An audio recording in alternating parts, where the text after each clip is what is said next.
Wow, what an episode of రా. Fantastic, super. రా after mania ఎట్లుండనో అట్లనే ఉంది. ఒక సెగ్మెంట్ తర్వాత ఒక సెగ్మెంట్ అబ్సల్యూట్ బ్లాస్ట్, మటాస్ అని చెప్పుకోవచ్చు. ఎవ్రీ సెగ్మెంట్ ఫెంటాస్టిక్గా ప్లే అవుట్ అయినాయి. నేను చూస్తూ ఉన్నా మొత్తం.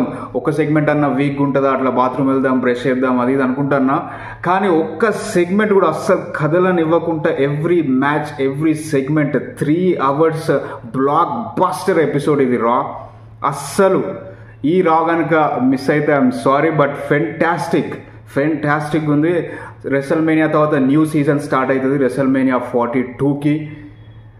బ్యాంగర్, అబ్సల్యూట్ బ్యాంగ్తో స్టార్ట్ అయిందని చెప్పుకోవచ్చు ఈ Raw. So first the last real champion John Cena వచ్చి మాట్లాడతారు. మీకు అసలు ఫంక్షనల్ రిలేషన్షిప్ అంటే ఏంటో తెలియదు. నేను టైటిల్ గెలిచిన తర్వాత మీరు థ్యాంక్ యూ సీనా, లేకపోతే నన్ను చీర్ చేసిళ్ళు అంటే టైటిల్ గెలిస్తేనే మీరు చీర్ చేస్తారు. నేను మాట్లాడేదంతా మీ గురించి నిజమే.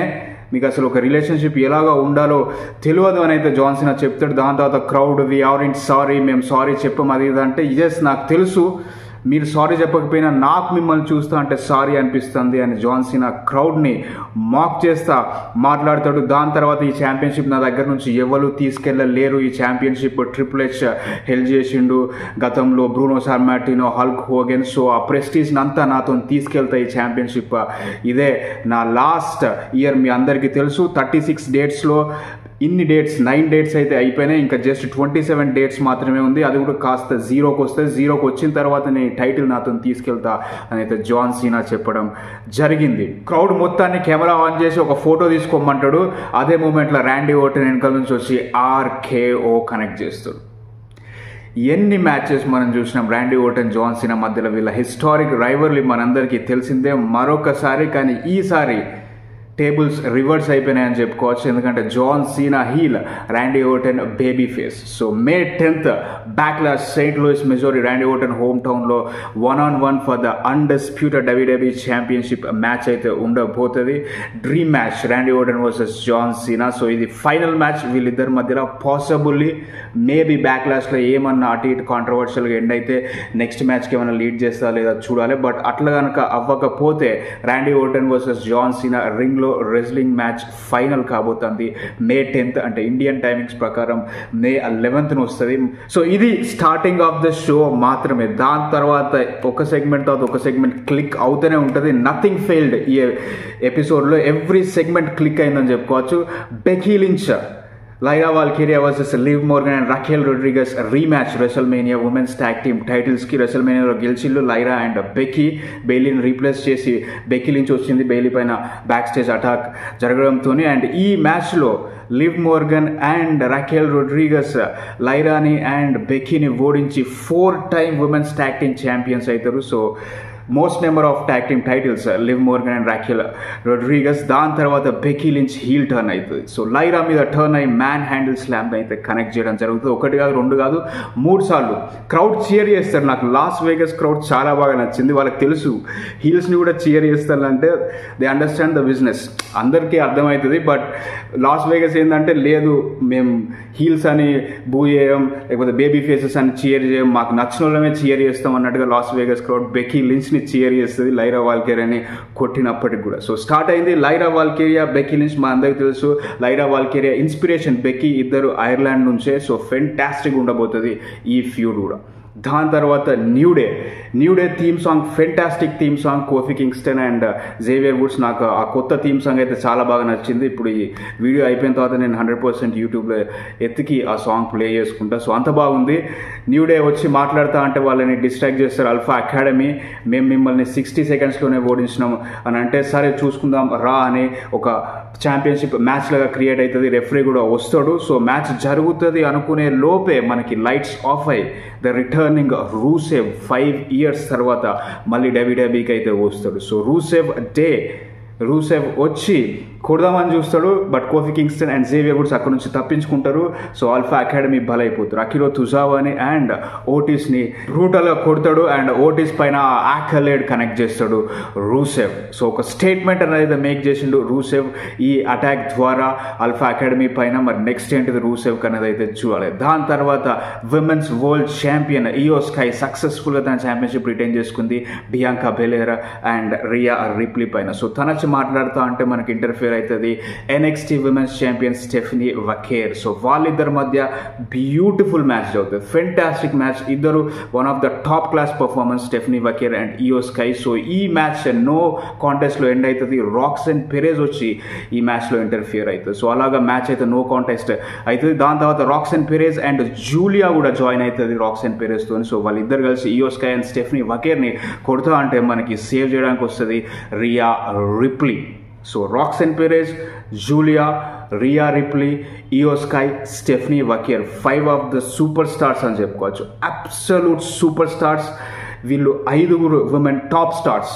ఉమెన్స్ డివిజన్ కూడా ఫెంటాస్టిక్ ఉందని చెప్పుకోవచ్చు. అండ్ దాని తర్వాత రియా రిప్లీ చెప్తుంది ఇయో స్కైతోనే I'm coming for the title అని. సో మళ్ళీ possibly Iyo Sky versus Rhea Ripley ఉండే ఛాన్స్ ఉంది. కానీ what a star power! Giulia, Roxanne, Stephanie వకేర్, ఇయో స్కై, రియా రిప్లీ, ఫెంటాస్టిక్ సెగ్మెంట్ ఇది కూడా. దాని తర్వాత జే ఊసో సెలబ్రేషన్ చేసుకోవడానికి వస్తారు వరల్డ్ హెవీవెయిట్ ఛాంపియన్షిప్ తీసుకొని వచ్చి. అండ్ ఫెంటాస్టిక్ మొత్తం 19,000+ క్రౌడ్ ఉంటారు లాస్ వేగస్ టీ-మొబైల్ ఎరీనాలో. సో అందరూ ఈట్ చేస్తూ ఉంటారు జే ఊసోకి. దాని తర్వాత శామీ జైన్ వస్తారు. సో శామీ జైన్, జే ఊసో హిస్టరీ చరిత్ర ఎంతుంది, బ్లడ్ లైన్, హానరరీ ఊస్. దాని తర్వాత జే ఊసోకి నచ్చజెప్పే ప్రయత్నం చేసిండు శామీ జైన్. అదంతా మనం చూసినాం, బ్లడ్ లైన్ రోమన్ రైన్స్ గురించి చెప్పే ప్రయత్నం జే ఊసోకి. శామీ జైన్ ఎప్పుడు అండగా ఉన్నాడు రాలోకి వచ్చిన తర్వాత కూడా డ్రూ మ్యాకెంటైర్తోని గొడవ అయినప్పుడు కూడా హెల్ప్ చేసే ప్రయత్నంలో. సో అదంతా చరిత్ర ఉంది శామీ జైన్కి, జే ఊసోకి. సో శామీ జైన్ వచ్చి కంగ్రాచులేట్ చేసి హగ్ ఇస్తాడు. సో చాలా బాగా ఎమోషన్ వచ్చింది. సో ఒక టైంలో అనుకొని ఉంటారు శామీ జైన్ ఏమన్నా జే ఊసో మీద టర్న్ అవుతాడా అని, బట్ అదైతే జరగలేదు. సో ఇద్దరు కలిసి సెలబ్రేట్ చేస్తా అంటే జిమ్మీ ఊసో కూడా జాయిన్ అవుతారు. సో అలాగా Jimmy Uso, Sami Zayn and Jey Uso ముగ్గురు సెలబ్రేట్ చేసుకుంటూ ఉంటారు. So Sami Zayn I'm very proud of you అని చెప్తాడు, యూ డిజర్వ్ ఇట్ అని జే ఊసో అనడం అయితే జరుగుతుంది. సో ఈ సెగ్మెంట్ ముందు జే ఊసో సంబంధించిన ఒక ప్యాకేజ్ కూడా ఎయిర్ అవుతుంది. అది కూడా ఫెంటాస్టిక్ ప్యాకేజ్. తన చిన్నప్పటి నుంచి ఇప్పటిదాకా ఆ ప్యాకేజ్లో మొత్తం ఆ వీడియో బైట్స్ అనేవి అయితే చూపెడతాడు. So fantastic segment. ఈ సెగ్మెంట్ తర్వాత ఇమీడియట్గా మనకి former world champion Gunther mike తీసుకొని వచ్చి నేను ఇంకా బెస్టే అని మాట్లాడి Michael Cole and Pat McAfee దగ్గరికి పోయి వాగ్వివాదం చేస్తాడు. సో మైకల్ కోల్ నువ్వు ఓడిపోయినావు, ట్యాప్ అవుట్ చేసినావు అంటే తట్టుకోలేక ఆ హెడ్ ఫోన్స్ తీసేస్తా అంటే ప్యాట్ మెకఫీ వచ్చి అడ్డుకుందామని ట్రై చేస్తే ప్యాట్ మెకఫీని దొబ్బి మైకల్ కోల్కి ఆ స్లీపర్ హోల్ లాక్ చేస్తా అంటే ప్యాట్ మెకఫీ గుంతర్ని కొడతాడు. సో అలా గుంతర్ని కొట్టిన తర్వాత అందరు అఫీషియల్స్ వచ్చి సపరేట్ చేయడానికి ట్రై చేస్తాడు. కానీ గుంతర్ వినకుండా ప్యాట్ మెకఫీ పైన ఆల్మోస్ట్ 2 minutes or 3 minutes ఆ స్లీపర్ హోల్ లాక్ చేసి పెడతాడు. సో ఆ ఫేస్ అంతా రెడ్గా అయితే ఫెయింట్ అవుట్ అయిపోతాడు ప్యాట్ మెకఫీ. అక్కడ నుంచి వెళ్ళిపోతాడు గుంతర్. దాని తర్వాత ప్యాట్ మెకఫీని ఎస్కాట్ చేస్తాడు general manager producer Jason Jordan కూడా అక్కడనే ఉన్నారు. So securities and Pat McAfee వాళ్ళ టీం కూడా వస్తుంది. సో వాళ్ళ టీం అడ్డుకోవడానికి ట్రై చేస్తా అంటే డబ్ల్యూడబ్ల్యూఈ సెక్యూరిటీ గార్డ్స్ వాళ్ళ టీంని కూడా ఆపడం అయితే జరుగుతుంది. So down the line Pat McAfee versus Gunther ఏమైనా ఉంటుందా లేదా అనేది చూడాలి. సో అలా ప్యాట్ మెకఫీని ట్రైనర్స్ అండ్ డాక్టర్స్ రూమ్స్కి తీసుకెళ్తాడు. అడమ్ పియర్స్ చెప్తాడు మైకల్ కోల్ కూడా నువ్వు ఇక్కడే ఉండు అంటే నేను ఏదో బుల్లికి భయపడే వ్యక్తిని అయితే కాదు, నేను ఖచ్చితంగా పోయి నా పని నా జాబ్ నేను చేస్తానైతే మైకల్ కోల్ మళ్ళీ కామెంటరీ టేబుల్ పైకి వస్తాడు. సో ప్యాట్ మెకఫీని రీప్లేస్ చేస్తాడు జో టెసిటోర్. సో ఫెంటాస్టిక్ సెగ్మెంట్ ఇది కూడా. మైకల్ కోల్ మళ్ళీ వస్తా అంటే క్రౌడ్ అంతా మైకల్ కోల్ అని అరుస్తూ ఉంటాడు. Very well done. దాని తర్వాత డామినిక్ మిస్టీరియో వర్సెస్ పెంటా. ఇది కూడా బ్యూటిఫుల్ మ్యాచ్. అండ్ ఇందులో జేడీ మెక్డోనా రిటర్న్ చేస్తాడు. అండ్ రిటర్న్ చేసి డిస్ట్రాక్షన్ కాజ్ చేసి డామినిక్ మిస్టీరియో దాన్ని అడ్వాంటేజ్గా తీసుకొని పెంటా మీద తన ఛాంపియన్షిప్ని అయితే రిటైన్ చేసుకోవడం జరుగుతుంది. సో జడ్జిమెంట్ ఇప్పటికైతే ఆల్ 5 ఇప్పుడు 3 దగ్గర టైటిల్స్ ఉన్నాయి. లివ్ మోర్గన్ రాకెల్కి మళ్ళీ వచ్చేసినాయి. And Dominik Mysterio Intercontinental champion. మరి ఫిన్ బ్యాలర్ ఏమన్నా డామినిక్ పైన టర్న్ అవుతాడా లేకపోతే డామినిక్ ఫిన్ పైన టర్న్ అవుతాడా? ఇప్పుడు జేడీ కూడా యాడ్ అయింది కాబట్టి ఏం జరుగుతుంది జడ్జిమెంట్ డేలో అన్నది అయితే రియల్లీ ఇంట్రెస్టింగ్ థింగ్. దాని తర్వాత Seth Rollins and Paul Heyman వస్తారు. సో సెత్ రాలిన్స్ మైక్ తీసుకొని కొంచెం స్లోగా రెసల్మేనియాలో ఏం జరిగిందో మనందరూ తెలుసు. సో అందువల్ల క్యారెక్టర్లో I am the visionary, I am the revolutionary అని మాట్లాడుతా అంటే సీఎం పంక్ ఇమీడియట్గా వచ్చి డైరెక్ట్గా దాడి చేస్తూనే ఉంటాడు. కొడతాడు సెత్ రాలిన్స్ని, కొట్టి పాల్ హేమన్ వైపు వెళ్తాడు. సో ఆ డిస్ట్రాక్షన్ అడ్వాంటేజ్గా తీసుకొని సెత్ రాలిన్స్ సీఎం పంక్ని కొట్టి స్టాంప్ అయితే కనెక్ట్ చేయడం జరుగుతుంది. కనెక్ట్ చేసిన తర్వాత పాల్ హేమన్ చెప్తాడు the number 1 star in the industry Seth Rollins అని అన్న వెంటనే రోమన్ రెయిన్స్ వస్తాడు. సో రోమన్ రెయిన్స్ వచ్చి సెత్ రాలిన్స్కి స్పియర్ కనెక్ట్ చేస్తాడు. పాల్ హేమన్కి కూడా సూపర్ మ్యాన్ పంచ్ ఇచ్చి స్పియర్ కనెక్ట్ చేద్దాం అని అనుకునే లోపు మనకి బ్రాన్ బ్రేకర్ మధ్యలో వచ్చి రోమన్ రెయిన్స్కి అయితే స్పియర్ చేస్తాడు. So yes, Bron Breakker the new Paul Heyman guy అని అయితే మనం చెప్పుకోవచ్చు. పాల్ హేమన్ ఆల్రెడీ బ్రాన్ బ్రేకర్తోని ట్రైన్ చేస్తాడు, అదంతా మనం వింటూనే ఉన్నాం. సో ఇప్పుడు ఆన్ స్క్రీన్ మీదకి వచ్చేసింది Bron Breakker, Seth Rollins and Paul Heyman, the dangerous trio అని అయితే చెప్పుకోవచ్చు. సో సీఎం పంక్కి కూడా స్పియర్ కనెక్ట్ చేస్తాడు బ్రాన్ బ్రేకర్. దాని తర్వాత రోమన్ రెయిన్స్ కింద నుంచి రన్ చేస్తూ ఆ బ్యారికేడ్ కేసి స్పియర్ ఇస్తాడు రోమన్ రెయిన్స్ కి. దాంతో పాటు సెత్ రాలిన్స్ రోమన్ రెయిన్స్ ని రింగ్ లోకి తీసుకురమ్మంటాడు. రింగ్ లోకి తీసుకొచ్చిన తర్వాత CM Punk and Seth Rollins కి స్టాంప్ కనెక్ట్ చేసి ముగ్గురుతోనే షోన్ అయితే క్లోజ్ అవుతుంది. సో అబ్సల్యూట్ డేంజరస్ ట్రయో అని చెప్పుకోవచ్చు. Bron Breakker, Seth Rollins, Paul Heyman, what a segment, ఫెంటాస్టిక్గా ప్లే అవుట్ అయింది. John Cena Randy Orton segment అసలు మనం మర్చిపోతాం. ఒక సెగ్మెంట్ తర్వాత ఒక సెగ్మెంట్ అట్లుంది. స్టార్టే జాన్ సినాతో అయింది అండ్ దాని తర్వాత ఎండింగ్ కూడా ఫెనామినల్ ఎండింగ్ అండ్ మధ్యలో కూడా everything clicked, everything worked perfect రా అని చెప్పుకోవచ్చు ఈరోజు. అండ్ అంతేకాకుండా మన ఇండియన్ ఆడియన్స్ రానా దగ్గుపాటి ఈరోజు రాక్ కూడా వచ్చిండు. నాకైతే చాలా జెలసీగా అనిపించింది రానాని చూస్తా అంటే, ఎందుకంటే కామెంటేటర్స్ వెనకాలనే కూర్చున్నాడు రానా. సో ఎవ్రీ సెగ్మెంట్ చూస్తూ ఉన్నాడు. నాకు తెలిసి చాలా బాగా ఎంజాయ్ చేసి ఉంటాడు.